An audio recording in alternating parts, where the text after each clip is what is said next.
Vamos começar esse janeiro aí de 2020 falando um pouco sobre hardening containers. Vamos entender um pouco sobre o conceito de um hardening, o que seria a base de um hardening em si. Antes de começar com essa base desse hardening, a gente precisa entender o que é um container, como que ele trabalha, ou como que ele faz a comunicação com o nosso host, certo? Então, bora para cima. Vou falar um pouco sobre mim, para quem não me conhece, o que é o Docker, quais são as vantagens de usá-lo, quem são a galera do Docker Internals, como que é feita a comunicação com o kernel Linux do nosso host, dicas rápidas de hardening para o nosso host, nós não podemos esquecer dele, como deixar nos containers mais safe e a conclusão de todos esses tópicos. Eu tenho uma boa experiência aí como sysadmin, administração de ambientes Linux e Windows, computação em nuvem. Trabalho um tempo já com cybersecurity. Como podemos ver pela imagem, sou bastante competitivo e atuo pelo time de Red Team na Security em CTFs. Então, vamos aqui comentar, vamos entender um pouco sobre o que é o Docker. Docker é uma linguagem open source, uma linguagem Go. Ela é desenvolvida dentro da Google, foi lançada em 2013 e desde 2018, um pouquinho antes, ela está vindo com muita força.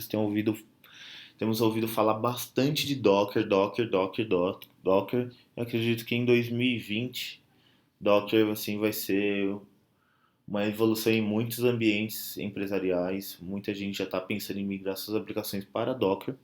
Mas o porquê que muitas pessoas estão pensando em migrar, né, em remover suas aplicações de VMs para Docker? Vamos fazer uma comparação aqui. Não seria o certo a gente comparar Docker contra máquinas virtuais, né, contra VMs, porque eles não são iguais, mas são até que parecidos. Vemos ali na parte inferior que temos nossa infraestrutura, isso são iguais. Acima, na segunda camada, temos nossos sistemas operacionais. E acima temos do lado da VM qualquer hipervisor. Pode ser um VirtualBox, pode ser VMware, Hyper-V da Microsoft. E na infraestrutura de Docker temos nosso Container Engine, que são nossos Docker Engine, nossa aplicação Docker em si instalada. Na infraestrutura de VMs, para a gente ter uma aplicação, o que a gente necessita para iniciar essa aplicação? Antes de tudo, a gente precisa ter um sistema operacional. Então, na infraestrutura de VM, temos três aplicações que necessitam de três sistemas operacionais. Já na infraestrutura de Docker, temos três aplicações que elas não precisam de um sistema operacional completo. A única coisa que elas precisam são de binários e bibliotecas, que quem vai ser, assim, são pequenos binários, pequenas bibliotecas que essas aplicações necessitam para poder funcionar, para poder estar disponível a uso.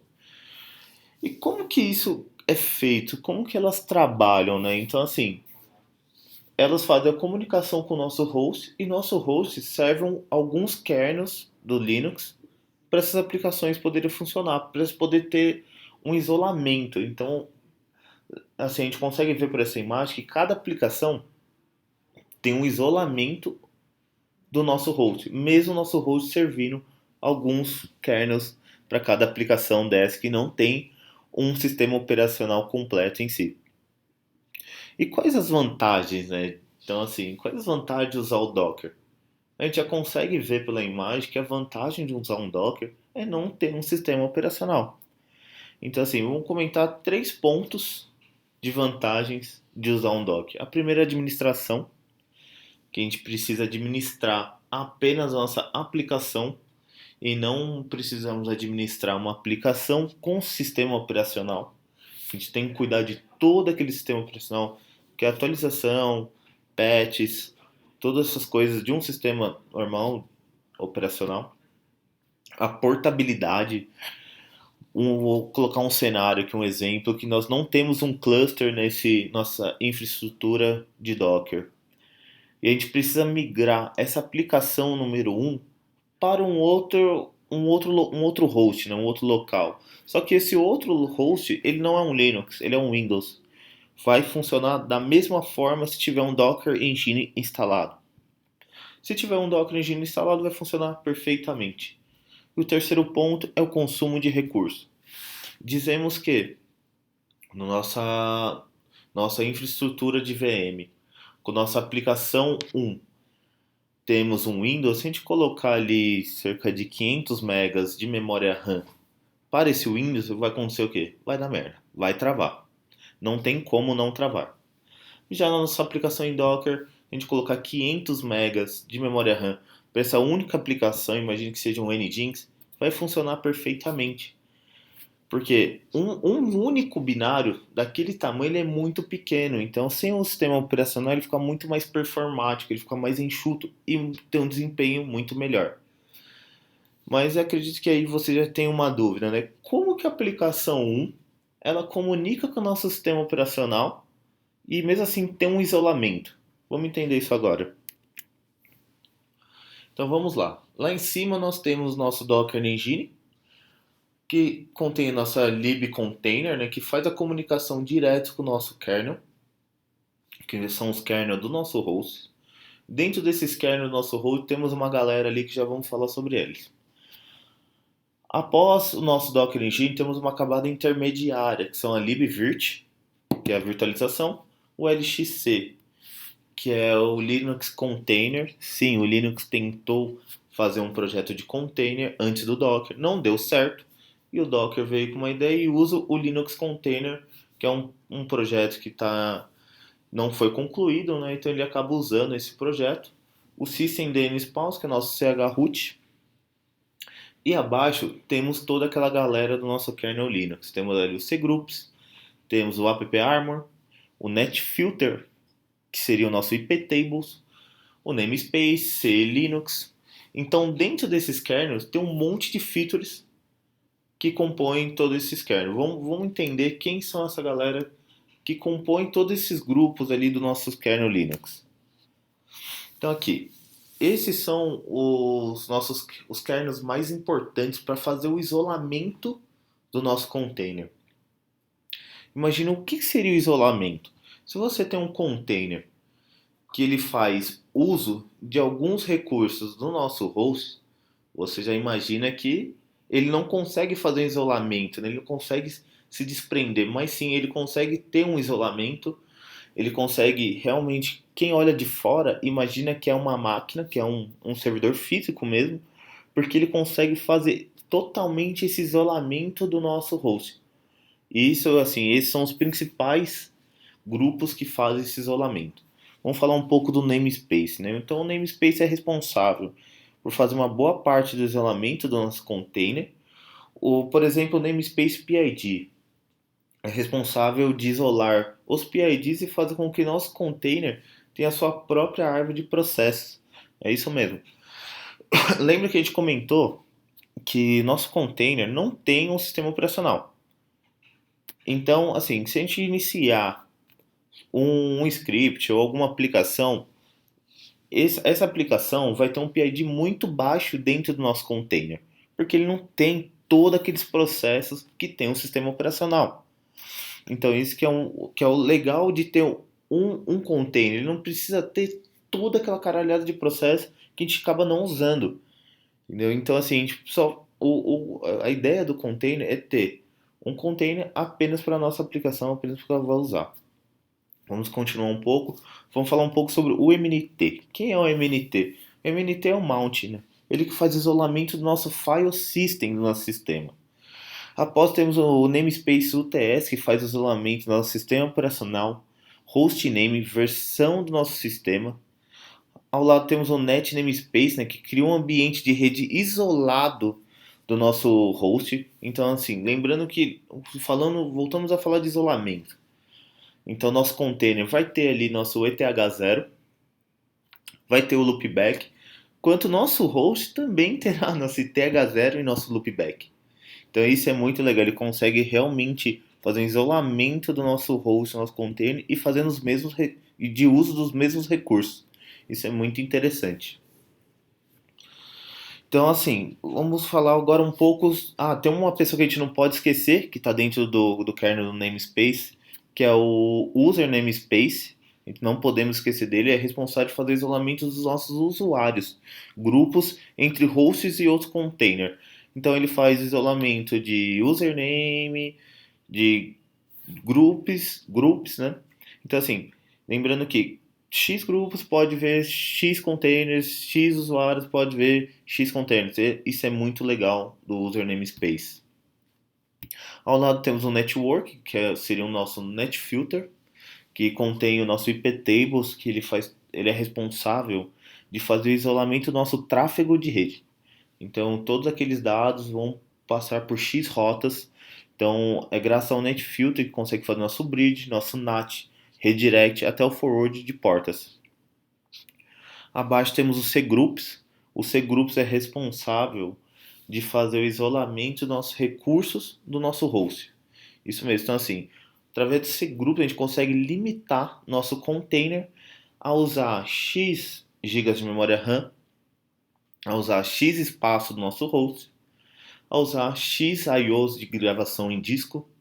Então, com o cgroup a gente consegue performar nosso container a ter um melhor uso de recursos do nosso host. Ele não consegue nem exceder e nem usar abaixo o mínimo daquilo. Ele consegue performar e deixar nosso host realmente redondo. O nosso kernel security, ele é um kernel adicional de segurança, é um kernel avançado de segurança.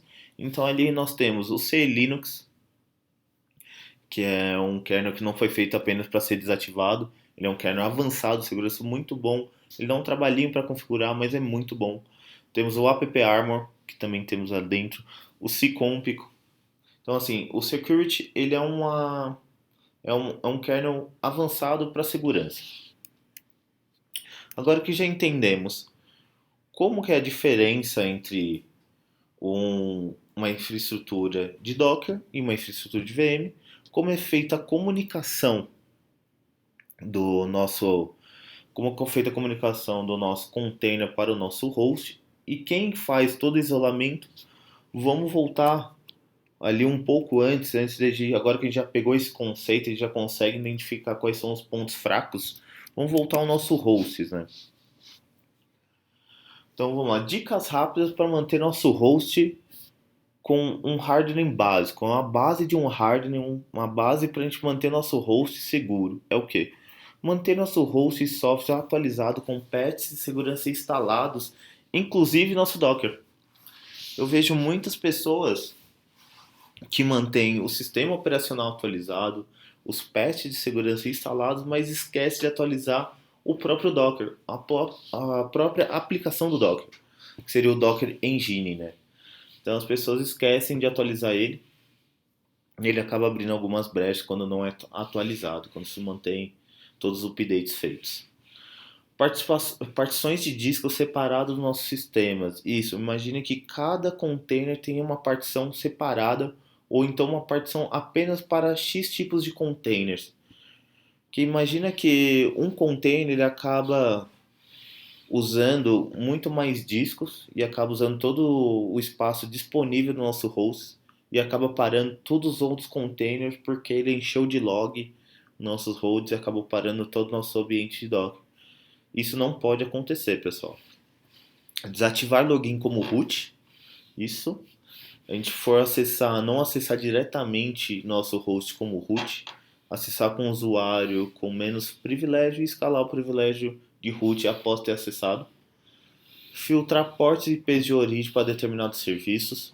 Desativar serviços indesejados. Sim, se esse host foi feito para ser nosso ambiente de Docker, não tem um motivo dele ter serviço que a gente não vai usar, que a gente vai acabar esquecendo de atualizar, a gente vai acabar esquecendo de fazer a administração desses serviços e vai acabar abrindo algumas brechas de segurança. Política de senha forte e controle de acesso. Esse controle de acesso eu vejo bastante ambientes que não têm esse controle de acesso, que o João acaba saindo do quadro de funcionários, mas o João ainda continua sendo ativo no sistema. Então, assim, temos que ter um controle de acesso mais rigoroso. Isso é um dos exemplos de controle de acesso. Então, se a gente manter a base, essa base de segurança, essa base de hardening, a gente já consegue manter um host já em um risco aceitável ali, né? A gente já consegue minimizar bastante a parte de risco para esse host. Após o nosso host ter essa base de hardening, a gente pode começar a falar um pouco de como manter nossos containers mais safes. Primeira parte seria sempre que a gente pensar em subir um container, a gente começar assim, como que vai ser nossa aplicação? Lembrar que a gente precisa de uma imagem de base Alpine. O que seria uma imagem de base Alpine? Sim, é um sistema operacional, mas é um sistema operacional totalmente limpo. Ele é totalmente cru, ele não tem nada, ele é um sistema operacional sem nada. Então, assim, é recomendável a gente baixar uma base Alpine, que deve pesar em cerca de 4 megas, do que baixar uma imagem completa de uma aplicação pronta, de um terceiro, né? A não ser que esse terceiro seja uma empresa que a gente saiba que ela trate a parte de segurança ali muito a fundo, ela acha a parte de segurança muito importante, porque baixar uma imagem pronta de uma aplicação, por exemplo, Nginx, de um terceiro que a gente nem conhece, pode ser um risco muito alto. Que dentro dessa aplicação, dentro dessa imagem, pode estar vindo algum código malicioso, pode estar vindo inúmeras coisas que a gente nem sabe que está baixando para dentro da nossa empresa. Então, sempre que a gente for começar um projeto, iniciar um projeto de uma base Alpine, uma imagem crua, uma imagem limpa. Quando a gente começar nosso projeto de container, nunca executar ele como usuário root, porque senão o container também vai ser root e ele vai ter acesso ao nosso host. Então é recomendável a gente executar essas imagens criando um usuário com menos privilégios, né, privilégios limitados, e usá-lo para executar esses containers específicos. Desativar acesso direto ao nosso container. Não tem sentido a gente querer acessar diretamente o nosso container. Nosso container ele tem que ter o mínimo de portas abertas possível. Só temos que ter as portas que nossas aplicações necessitam. Fora isso, não deve ter nenhum acesso ao nosso container.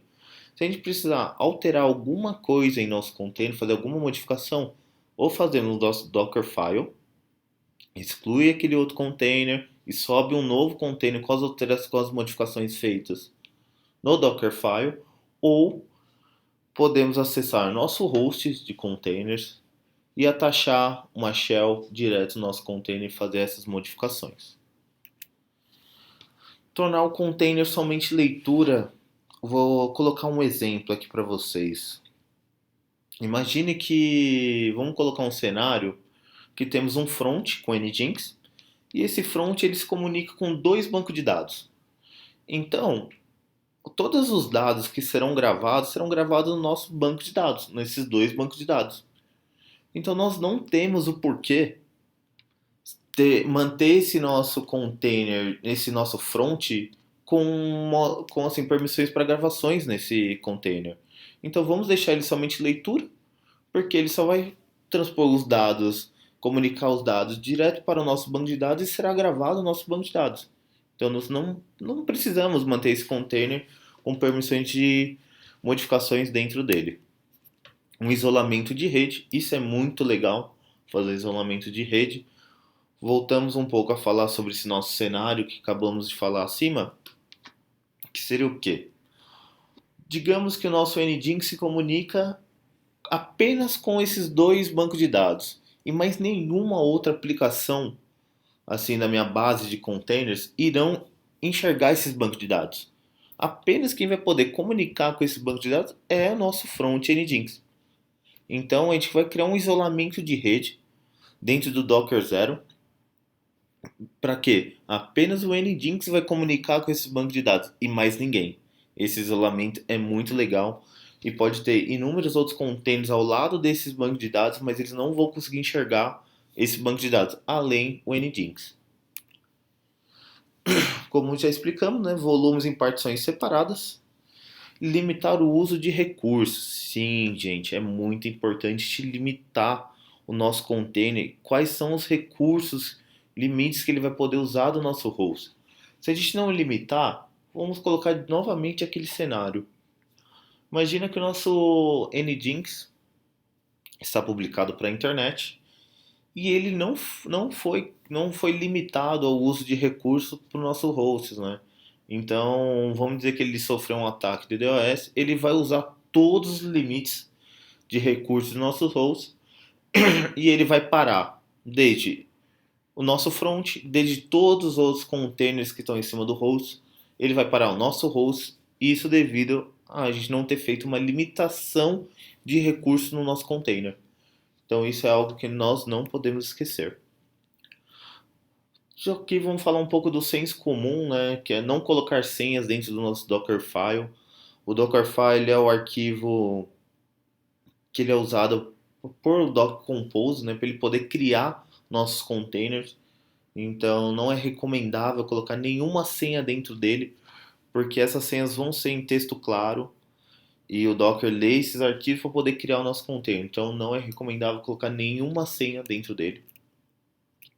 E após ter feito todos esses pontos, todos esses tópicos, já temos um container muito mais safe que o normal. Já conseguimos reduzir drasticamente nosso risco.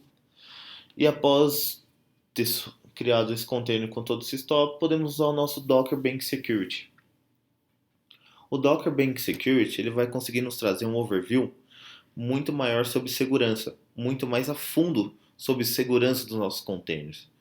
Então, falamos um pouco sobre o início, sobre o pontapé dos nossos containers. A partir disso, começamos a usar o Docker Bank Security, que a gente vai conseguir fazer um hardening muito mais avançado para cada aplicação. Então, a conclusão aqui, né? Da perspectiva de segurança, devemos aplicar um hardening tanto para as imagens quanto para o nosso host. A gente não pode esquecer que um container, nosso binário, ele é visto como um host. Então, a gente, mesmo hardening que a gente faz para o nosso host, a gente tem que aplicar uma base para o nosso container mesmo. Mas sabemos que o hardening não existe uma receita de bolo para fazer um hardening. Não existe ali o conceito de o hardening é isso, o hardening é aquilo. Não, isso não existe. Por exemplo, se usamos uma aplicação Nginx ou um banco de dados MySQL, deve-se aplicar um hardening específico para cada aplicação que você esteja emulando. Assim você consegue chegar a um nível, a um risco aceitável para cada uma delas. Então, esse é o conceito que eu estou querendo explicar a todos sobre o que é um hardening em containers. Qual aplicação você usa em seu container? Então, assim, com todas essas boas práticas de hardening que foram apresentadas, conseguimos reduzir drasticamente os riscos. Então, essa é a ideia. E para a gente poder fazer um hardening mais a fundo, né? A gente desceu ali um nível de hardening para poder fazer deixar nosso container muito mais maduro. A gente precisa fazer um hardening específico para cada aplicação que a gente estará emulando, que a gente estará naquele pequeno binário, certo? Tomara que vocês tenham gostado dessa apresentação. Eu fico por aqui. Beijos a todos. Tchau, tchau.